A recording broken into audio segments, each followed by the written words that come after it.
as we get ready to get started here. So, hello everybody, and today is our Saturday conversation. We're going to be with Mayor Ron Nirenberg here in just a couple of seconds here, hopefully. We're doing all of this technical stuff that I've never done before, so we're going to see if we can make this work.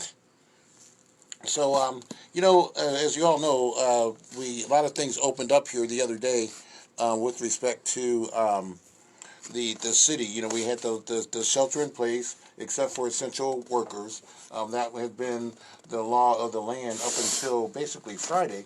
And then on Friday, it looks like everything kind of opened up. Friday, yesterday, things opened up where we had, restaurants could open up to 20% capacity. Um, Hair salons, barber shops could open.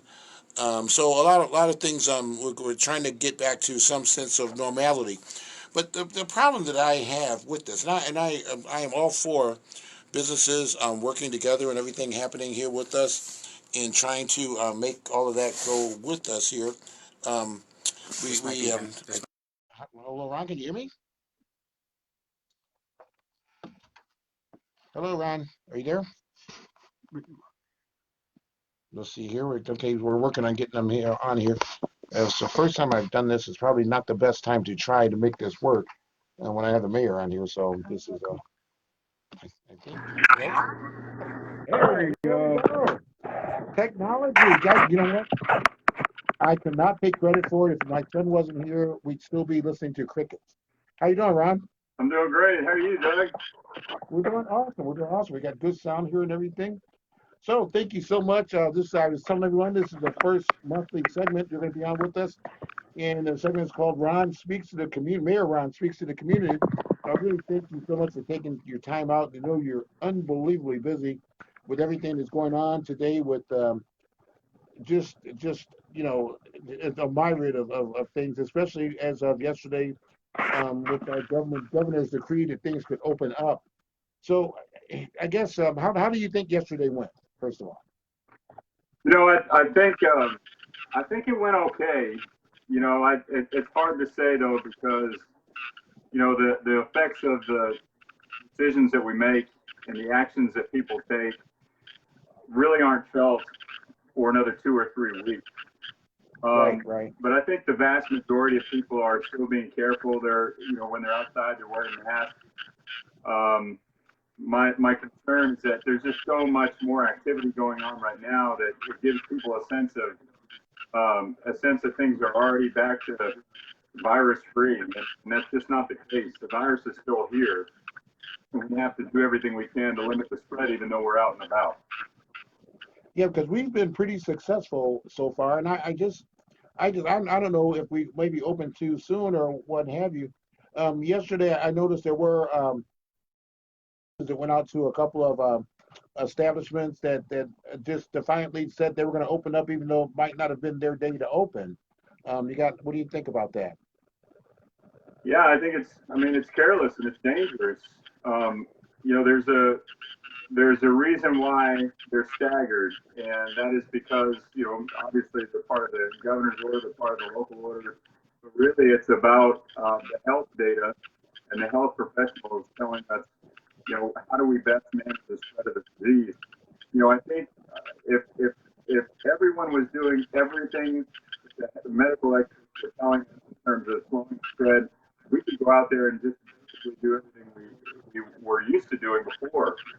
But the more interaction that occurs, the more likely it is there's going to be spread of the virus. And so it's incumbent upon all of us to pay attention to the guidance in terms of physical distancing and wearing a mask, and not engaging in activities until the medical experts clear it, because eventually they're going to be back to activities again. But the trouble is, if we have an outbreak, we're going to go backwards, and we don't want to have to do that. Let's continue to forward progression, but we're careful what's going on for one. I agree with that 1,000%. And once again, thank you so much for your leadership. Now, one of the things that I wanted to make people aware of, and I posted it on my Facebook page and on my Twitter page, the the pledge. Can you tell us a little bit about the pledge? Sure. Yeah. So we appointed an economic transition team that took the work of the medical experts on the health transition team.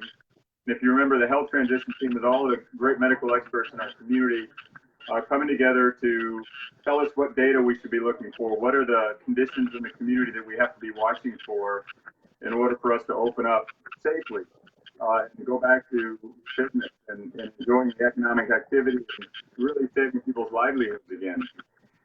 The economic transition team took that data and came up with best practices in all the different sectors, not minimum standards, but best practices. How can each of these different kinds of businesses open up in a way that would be safe so that we minimize the additional spread of the virus, but also that the public and employees at those establishments can feel comfortable, can feel confident going out and enjoying those activities again.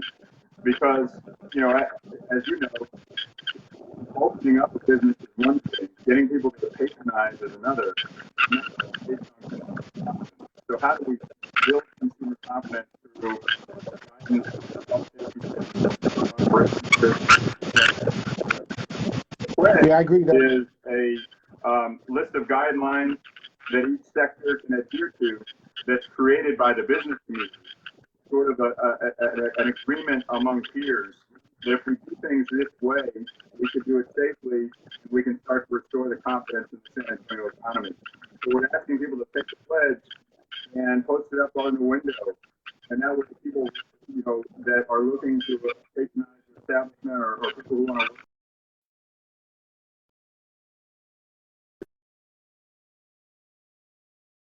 give us to operate and conduct themselves safely. Right.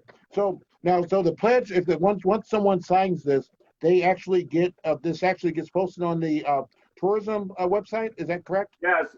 So so the Economic Development Foundation, conglomeration of all the different sectors of the business community, small business, large business.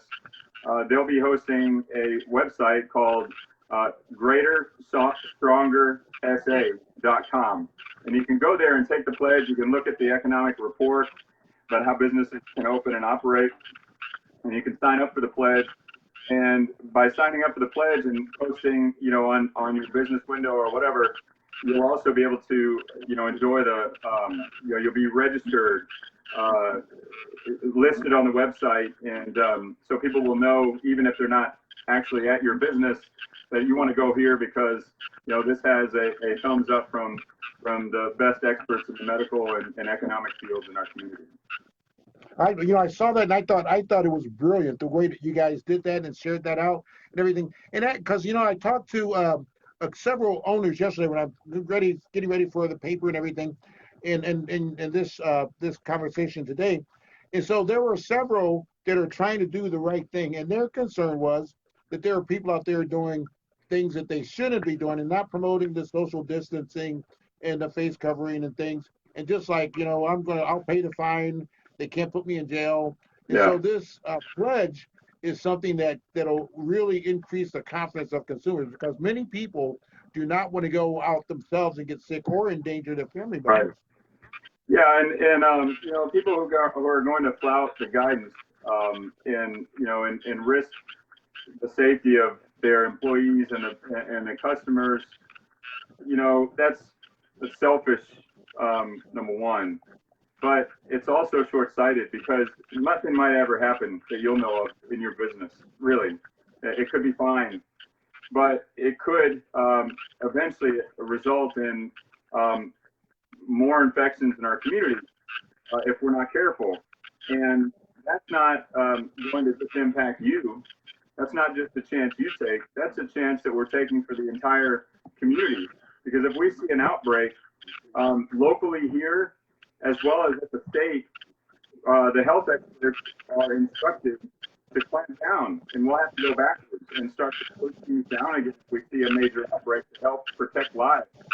And so we just have to work together and be patient and careful, and we'll all get through this together. When we say we're all in this together, this is exactly what we mean. And that's that website. We're going to make sure we post that on the Facebook page and everywhere. We're going to blow that up. Now, there's also a toolkit. And the toolkit, actually, believe it or not, I went through that entire thing. Can you tell us a little bit about the toolkit? Well, you know what, though? It's 45 pages long. So those of Yeah. you that are faint of heart, and you might want to sit down with a cup of coffee because it's going to take a while to go through it. But it's great, great, great information. And that's the type of leadership, that's the type of information that people are used to having because without making any kind of political statement or anything, we're just used to, like, when there's a crisis happening, to have some guidance and some concise, scientifically based things that we go on and everybody follow. And you pretty much, your team really made it easy to follow. If you're a business person, you take the pledge, you post it on your window, and you follow this toolkit. Can you tell us about the toolkit a little bit? Yeah, that was part of the recommendations, the final report of the economic transition team, which was about 21 or so members of all different sectors in our community, mostly small businesses here in San Antonio. And they came up with a final report, and a lot of that report was guidelines and checklists. That if you're in a particular sector, like a restaurant business or a bar business or something like that, once you're given the all clear that you can start to open up at stages, these are the checklists that you can go through for yourselves, for your employees, and for your customers about how you can begin to implement social distancing practices and infection control practices that are sensible and also work for your business. And so you can download that, the toolkit. It's got all of the checklists on there on the Greater Stronger SA website. And make use of it, pass it around, it's all free, really good stuff. It's really good. It's a lot of work when it is, and some of the leading people, the thought leaders in our county, in our city, were a part of this commission. I actually sat in on a couple of those meetings. They were really kind of grueling. You guys really did a lot of work in that. So are those going to continue? Yeah, we're actually talking about that because the initial charge was to put together those recommendations, and they went above and beyond with the website and the marketing campaign. They also came up with what I think we're going to do at the city is create our own small business stockpile where we can help supply small businesses with things like PPE, the personal protective equipment to help conduct business safely. So trying our best to help make sure there's a supply of those things available for small businesses here in San Antonio. That was one of the recommendations. But yeah, they were great meetings. And I think what we're going to do is convene some of them, excuse me, and going into the recovery mode now, how to continue to look back and see how the progression of businesses opening is going to be, and also help us to understand how the different sectors within the economy are changing.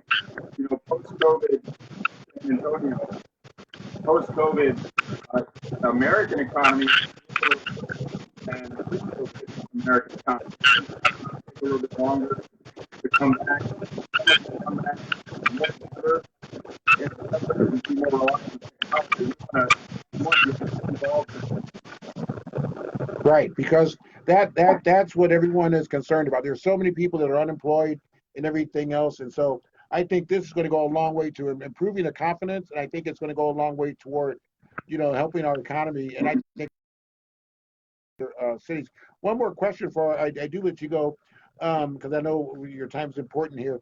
Um, the gyms. Can you tell us something about gyms and I think massage parlors are next week? Is that how do you see that happening? Yeah, so the governor has, in his emergency order, created a new category of businesses. We had essential businesses, and those were the ones that were permitted to operate while we were in our stay-at-home orders. He's created a new category of businesses called reopen businesses. And those reopen businesses are not in the essential list, but they're allowed to open under certain conditions. And you saw restaurants on that list, they're operating at 25% occupancy. So my understanding and what he has telegraphed is that gyms are going to be on that list this coming week. and they're going to have social distancing restrictions put on there, 25%, so forth. Some of it can operate outdoors. And that's coming at the next week, is what he said. Salons and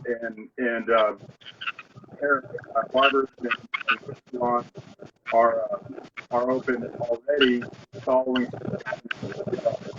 The one thing that he hasn't addressed is bars. Because of just the nature of bars, people are used to congregating together in close quarters. That's right.